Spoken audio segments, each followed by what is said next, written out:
Dans cette vidéo, je vais te dévoiler exactement comment avec simplement 50 € dans ma poche et après avoir arrêté l'école 2 fois, j'ai pu créer et développer une société de conseil pour les coachs en ligne à plus de 120 000 € de chiffre d'affaires mensuel par mois et plus de 60 000 € de cash collecté mensuel. L'objectif ici, c'est que je puisse retracer tout le parcours pour que tu puisses t'en inspirer. Et donc voici exactement comment je suis arrivé là. Je m'appelle Mateusz Krynicki, donc forcément c'est un nom polonais, d'accord? Donc je suis né en Pologne, mes parents sont polonais et en fait ils sont arrivés justement en Belgique lorsque j'avais plus ou moins 3 ans, d'accord? Pour chercher justement le côté sécurité, pour que je puisse avoir des bonnes études, une certaine stabilité dans ma vie. Et c'est quelque chose qui a été entièrement accompli parce que forcément j'ai pu aller en école, tout s'est bien passé, j'avais des très bonnes notes à l'école, j'aimais bien l'école, donc c'était pas vraiment, voilà, c'est pas le parcours dans lequel je suis la personne qui va dire je détestais l'école, loin de là, j'adorais faire ça, j'étais très bon, j'avais des bonnes notes et je réussissais très bien. Ensuite on rentrait justement en université ou finalement haute école et du coup moi j'étais rentré en haute école. La réalité de la chose c'est que je ne savais pas quoi faire. Tout se passait bien jusqu'à mes 18 ans parce que j'allais simplement à l'école, faisais ce qu'on me disait de faire, mais après forcément on rentre les années d'adulte, donc il faut faire un choix. Qu'est-ce que tu veux faire? Moi il y a une seule matière justement dans laquelle j'étais très bon dès le départ et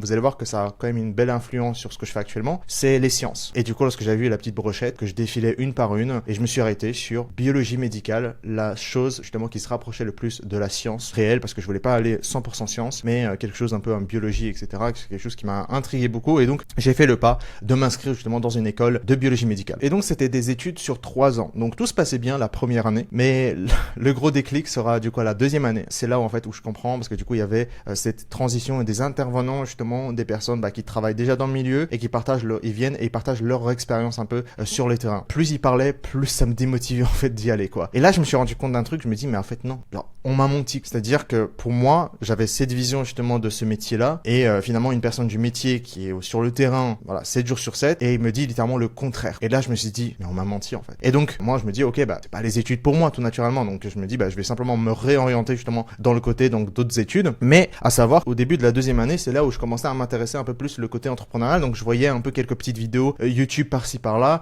surtout je voyais plus l'aspect dropshipping qui m'intriguait énormément. Voilà, c'était quelque chose qui popait bien, on était autour des 2019, mais je me disais il y a un autre monde que le monde salarial. Mais vu que je suis un peu un pas dans ce monde un peu nouveau que je connaissais pas, personne m'a introduit sur ça, forcément mes parents sont venus de la Pologne vers la Belgique pour ma sécurité, pour faire les études. Et donc tout naturellement, lorsque je vais leur annoncer que j'arrête l'école parce que c'est pas fait pour moi. Bon, mes parents forcément ils le prennent mal parce que forcément ils ont fait tout ça pour moi pour les études, mais soit je me redirige donc vers des études marketing. Et je me suis dit que c'est un bon compromis. Et dès la première année, tout se passe bien, d'accord? Donc j'ai réussi littéralement toutes les matières, mais par contre, à savoir que sur le côté, je m'intéresse continuellement sur l'entrepreneuriat. Et il y a une compétence en particulier parce que j'avais compris vraiment sur la racine de comment ça se fait justement que d'autres personnes réussissent. Je vois des 10 000, 20 000, 50 000, 100 000 par mois. Je me dis mais c'est une absurdité, mais il n'y a pas un monde où je me disais que je peux pas être le prochain. Et je pense que ça jouait énormément sur moi, sur ma confiance en moi, parce que pour se dire que toi aussi t'es capable, faut le dire aussi, faut croire aussi à ça. Mais je pense que l'entrepreneuriat c'est aussi un peu être délusionnel un peu de ses capacités, de ce qu'on peut réellement atteindre, parce que si on croit pas en toi, personne va croire en nous. Et donc on est vraiment la première personne à qui on doit se faire vraiment confiance pour avancer. Et donc je m'intrigue et donc petit à petit je comprends en fait finalement faut développer des compétences. Et donc je me suis vendu justement sur cette opportunité du copywriting. Donc là on arrive sur les 2020, 2021. Mais à ce moment-là du coup à côté de mes études de marketing comme j'ai expliqué de la première année,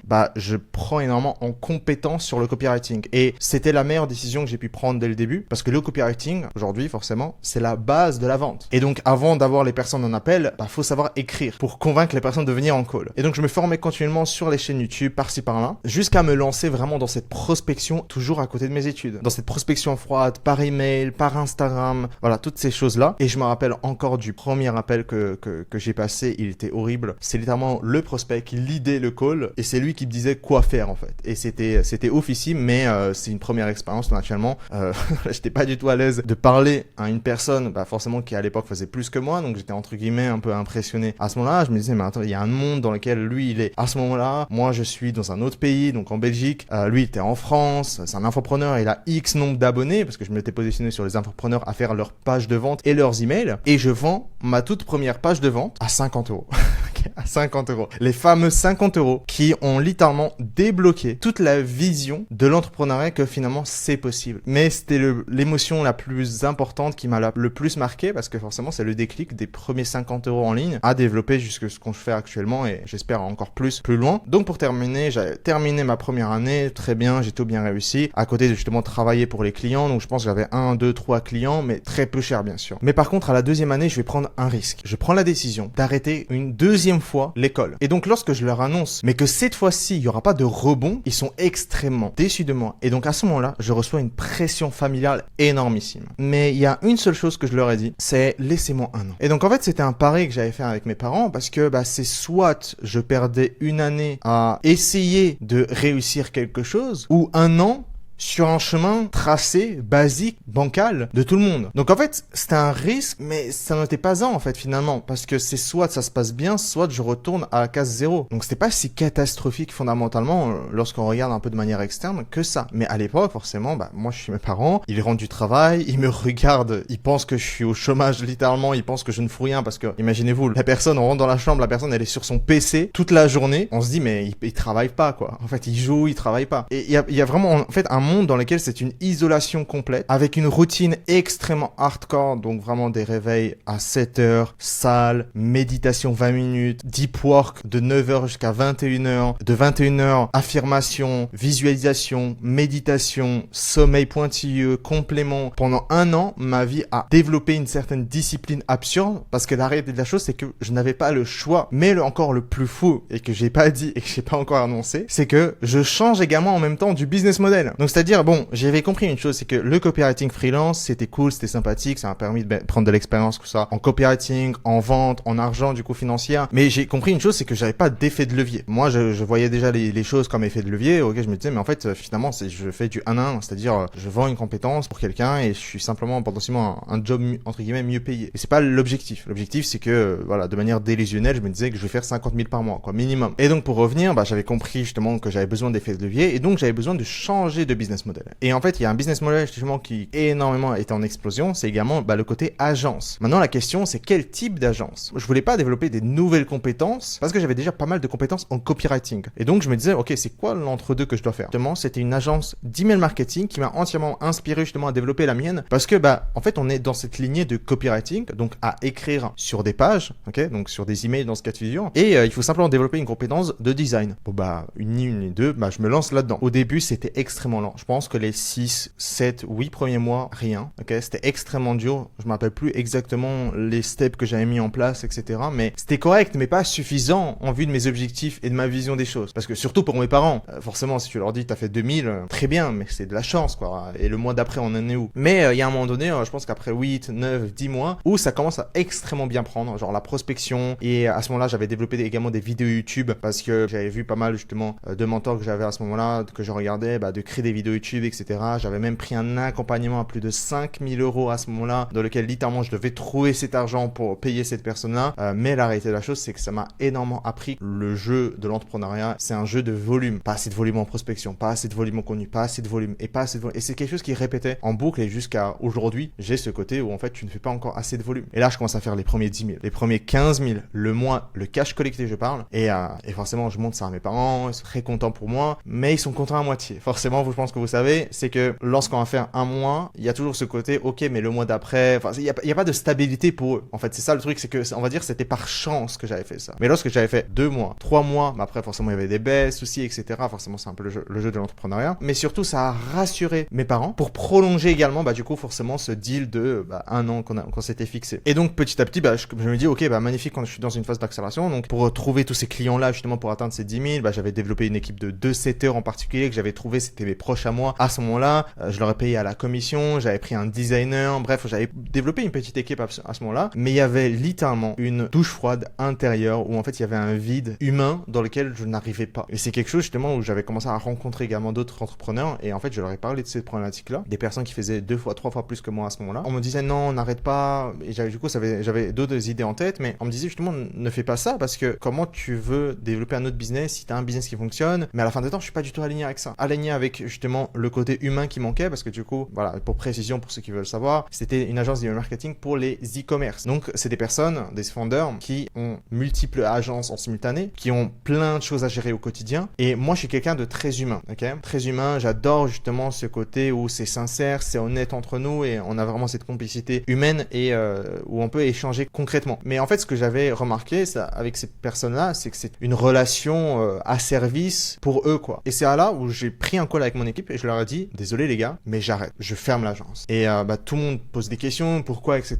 Et forcément, moi je leur dis que je suis pas du tout aligné avec ce que je fais. Et si je suis pas aligné, ça veut dire que j'ai pas envie de me réveiller, j'ai pas envie de travailler. Enfin, il y avait des jours où en fait je voulais littéralement rester dans mon lit parce que je voulais pas travailler. Et du coup, dans cette période, je prends 2 semaines, un mois entier à réfléchir sur qui je peux accompagner. Mais la réalité de la chose, c'est que la personne, je l'avais déjà en tête dès le début. Je pense dès les 3 premiers jours, je l'avais déjà en tête et je me disais, j'ai envie d'accompagner les coachs. C'est les personnes, littéralement, qui vendent du one-to-one et qui vendent du cool humain. Et du coup, ils s'alignent complètement avec ma vision des choses. Ils sont entièrement alignés sur ma manière de voir les choses et parce qu'ils font la même chose que moi, ce que je veux vendre. Maintenant, la prochaine question qui viendrait, c'est, ok, concrètement, quoi vendre aux coachs? Parce que c'est bien de se positionner pour les coachs, mais concrètement, qu'est-ce que je peux vendre? Et c'est là, en fait, où je remarque une faille. La première, c'est les systèmes complexes. Des systèmes d'acquisition clients extrêmement complexes, tels que les VSL funnels, des webinars, des challenges, créer du contenu constamment, etc. Et je me disais, mais il n'y a pas un monde dans lequel, littéralement, il n'y a pas un truc plus simple. Et là, oui, il y avait quelque chose de plus simple. Donc, personne, à ce moment-là, sur le marché francophone, développait justement cette stratégie-là. Et la stratégie, c'était quoi? C'est de booster du contenu dans lequel ça va ramener des personnes extrêmement qualifiantes sur le compte Instagram. Et à ce moment-là, fin 2023, je commence à faire de la prospection sur ce modèle-là. À ce moment-là, je commence à créer des vidéos YouTube pour expliquer justement le principe, etc. Quoi qu'il en soit, tout ce que je suis en train de dire, littéralement, on peut remonter sur ma chaîne YouTube. J'ai tout documenté. Lorsque je vendais la marque e-commerce,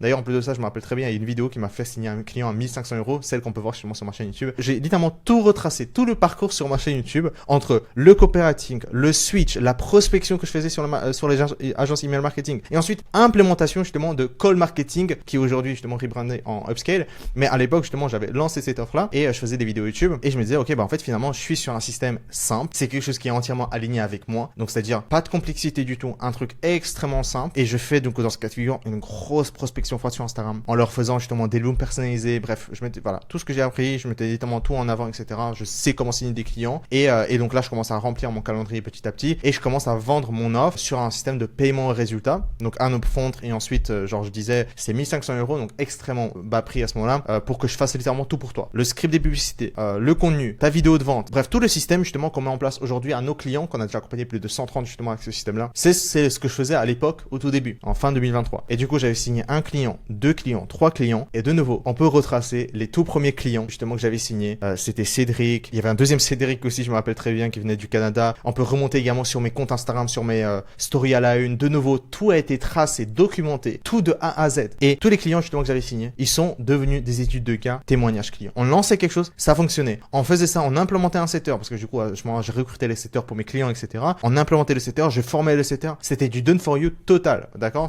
donc j'avais appelé ça le coach growth partner à l'époque. Et bref, on avait implémenté ça. Et à ce moment-là, je devais littéralement convaincre les personnes à utiliser un tout nouveau système que personne connaissait à ce moment-là. C'était bien, mais comme mal en même temps, parce que du coup, personne n'était sûr, on va dire. Mais du coup, c'est pour ça que je mettais un peu une garantie, un peu de la sorte de paiement de résultat à l'époque pour me faire confiance. Et c'est à ce moment-là, je fais mes premiers 5000, je commence à voyager encore plus, 10 000, 15 000, 20 000, 30 000, 40 000, 50 000, 60 000. Aujourd'hui, faire plus de 60 000 € de cash collecté, plus de 100 000 €, donc 100, 120, 130 de cash revenu, ok, mensuel. Et l'alignement que j'avais dès le début, c'est 2 choses. Humain, ok, je voulais développer quelque chose de humain parce que c'est quelque chose qui manquait à l'époque sur le précédent business model que j'avais. Manque d'humain. Ensuite, deuxième chose, ramener de la simplicité justement au sein de mes clients. Et troisième chose qui est pour moi une des plus importantes, je ne voulais pas parler de mes résultats. J'ai parlé de mes résultats très peu parce que je ne voyais pas d'intérêt en fait. Et je ne comprends pas aujourd'hui sur le marché pourquoi les gens ils présentent le chiffre. Mais j'ai compris une chose, pourquoi? Parce qu'en fait, il n'y a pas de résultats clients derrière. Donc en fait, les seuls résultats qu'ils peuvent apporter, c'est eux qui signent des clients et du coup, on est sur un truc scammy. Du coup, moi, je suis pas du tout dans cette vision-là. Et du coup, je me dis, le principe, c'est quoi? C'est que c'est mes résultats clients qui parlent pour moi. C'est aussi simple que ça. J'ai pas besoin de parler de moi. J'ai pas besoin de raconter mon histoire. J'ai pas besoin de raconter qui je suis. J'ai pas besoin de raconter rien de tout ça. Juste, je provide de la value. J'apporte des résultats. Et si tu veux être le prochain, tu signes chez moi. Et c'est comme ça que j'avais signé tous mes clients à ce moment-là. Parce que, jusqu'à présent, quoi qu'il en soit, c'est uniquement du bouche à oreille. C'est une expérience client exceptionnelle jusqu'à aujourd'hui. Et c'était les valeurs dès le début. Faire en sorte que mes résultats clients parlent plus que mois et c'est ce qui se passe aujourd'hui sur le marché. Aujourd'hui, on vit dans un monde et j'avais parlé énormément avec plein de personnes qui font plus de 100 000 par mois. Ils ont pris des accompagnements, voilà, ils n'ont pas eu l'expérience qu'ils veulent, déçus. Il n'y a pas eu justement cette authenticité, intégrité justement qui a été déployée justement avec leurs propres valeurs comme les miennes par exemple. Donc on attire toujours ce qu'on est. Et j'avais discuté quand même dans ce cas de figure avec ces personnes-là qui font pas mal de chiffres et il y a une seule chose qui revient, c'est plus de scaling veut dire plus de chaos et moins de profitabilité. Donc en fait la question elle vient, c'est pourquoi scaler, en fait pourquoi développer plus de chiffres, avoir plus de personnes à gérer, dans ce cas de figure plus de complexité, mais pourtant derrière moins de profit. Et donc sur le papier, faire plus qu'une autre personne, mais en fait derrière, faire moins que la personne qui fait aux yeux de tout le monde moins que toi. C'est en fait aider les coachs en ligne à atteindre justement ce que j'ai appelé le Zen Scale. Le Zen Scale c'est quoi? C'est qu'ils puissent développer un système d'acquisition client extrêmement simple, extrêmement profitable. Ensuite développer une petite équipe extrêmement, mais genre l'idée à des high players, mais un next level dans lequel ils peuvent prendre justement plusieurs visions, qui peuvent intégrer vraiment des choses, des automatisations en interne. Et en fait, jusqu'au point, en fait, finalement, on est extrêmement profitable avec le moins de complexité que possible. Et en fait, c'est ça que j'ai appelé le Zen Scale. C'est de aimer ce qu'on fait, mais sans se cramer, en fait. Faire du vrai cash pour faire du vrai cash. Et donc, l'objectif d'Upscale et l'objectif justement d'intégration de ce Zen Scale au sein de mes clients ont permis à développer et à scaler et à ajouter une vision, en fait, à leur boîte qui est exceptionnelle parce que c'est quelque chose qu'ils vont développer sur les systèmes qu'on met en place, sur la vision qu'on transmet, sur le mindset, sur forcément toute la restructuration interne justement d'une boîte, à intégrer justement le Zen Scale, que ce soit pour eux, mais également pour leurs membres de leur équipe. Ça a permis à débloquer le scale phénoménal en fait à nos clients et qu'on peut littéralement de nouveau tout voir sur ma chaîne YouTube, sur mon compte Instagram. Toutes ces personnes-là que vous voyez, ils ont intégré le Zen Scale dans leur activité, ce qui leur a permis littéralement de faire plus d'argent et être encore plus de ça, plus heureux. Et donc si tu veux être le prochain, qu'on puisse intégrer justement cette vision du Zen Scale sur les systèmes, sur les process pour toi et pour ton équipe et qui va te permettre enfin de scaler et de casser ton plafond de verre et dépasser même ne serait-ce que les 30, 40, 50 000 de cash collecté par mois. Normalement, en dessous, tu auras potentiellement un lien que tu peux réserver ou si tu veux, tu peux totalement m'envoyer un petit message. Je pense que si tu es resté jusqu'à là, en tout cas, je te remercie beaucoup et si tu as envie d'échanger davantage avec moi, écoute, avec grand plaisir et on se voit de l'autre côté. Let's scale.